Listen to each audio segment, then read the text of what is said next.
সারাদিনে এক ওয়াক্ত নামাজ পড়লো না, আমার মুসলমানের এই ছেলেটা, এই ভাইটা, তারে কে বুঝাবে যে তুমি বাবা মুসলমান? তারে বলবে কে? সামাজিক উন্নয়ন মানে কি? সমাজের প্রত্যেকের ঘরে ঘরে একটা বদনা দেওয়া, এটাও তো একটা উন্নয়ন, যাতে সবাই টয়লেট বাথরুমে কোনো অসুবিধা না হয়। সমাজের সবাইকে একটা একটা গ্যালাস দেওয়া, এটাও তো সামাজিক উন্নয়ন, যে যাতে করে কেউ পানি খাইতে অসুবিধা না হয়। সমাজের প্রত্যেক ঘরে ঘরে 10 টাকার বুট কিনে দিয়ে আসা, যাতে করে তারা নিজেরা কষ্ট করে বুট না কিনে।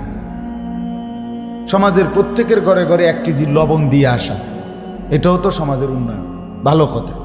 কিন্তু মনুষ্যত্বের উন্নয়ন কে করবে বলে? মানুষকে মানুষ বানাবে কি? মানুষকে মুসলমান বানাবে কি? আখেরাত চিনাবে কি? আমার ছেলেটা 16 বছরে, তাহলে সে বাদ হয়ে গেল? তার বাবা জীবিত, মা জীবিত, এরপরেও 1 ওয়াক্ত নামাজ পড়ে না, তাহলে বাদ। ছেলেটা বাদে দিলাম নাকি? এর ব্যাপারে আর কোনো আশা ভরসা নেই।